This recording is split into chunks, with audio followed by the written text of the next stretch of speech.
Traveling to Australia, New Zealand, and Fiji has allowed me to learn about the progress that the world has made, and has also allowed me to make progress in my own growth.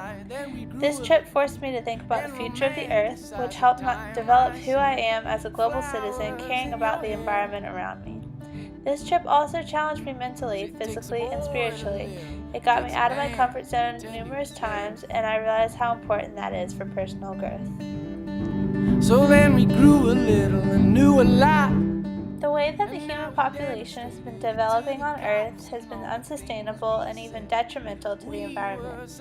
At 7 billion people, we're already over the carrying capacity of the Earth, and to make things worse, the global average ecological footprint is 2.2 hectares per person, which is 0.8 hectares per person over biocapacity.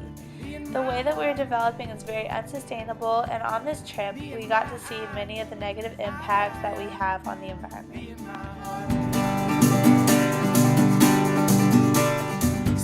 At Lady Elliot Island, we got to snorkel in the Great Barrier Reef and learn about the direction that the coral reef is heading. Things as simple as runoff pollution cause tremendous impacts, such as coral bleaching and even coral death. This was also apparent in Fiji, as the corals were filled with bright colors, which we learned was also a form of coral bleaching. If we want to keep our coral reefs alive, major changes need to be made.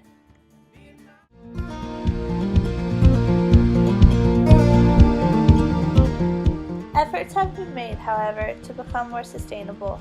In New Zealand, we got to see the efforts that some countries have been making towards sustainability.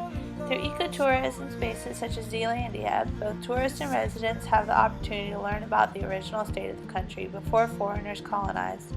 These sanctuaries have made efforts to restore New Zealand's original environment through reintroduction of native plants and animals and elimination of introduced pests and predators.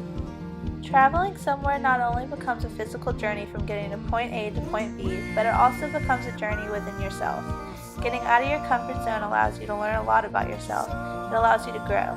I have found that through my experiences of traveling that it is so important to take advantage of every opportunity, to say yes to as much as possible. Can't control these possibilities to grow.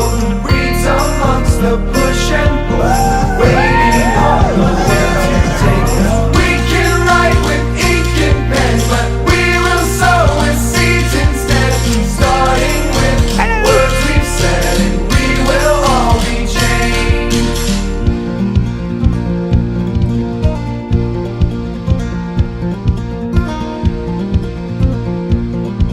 Woo!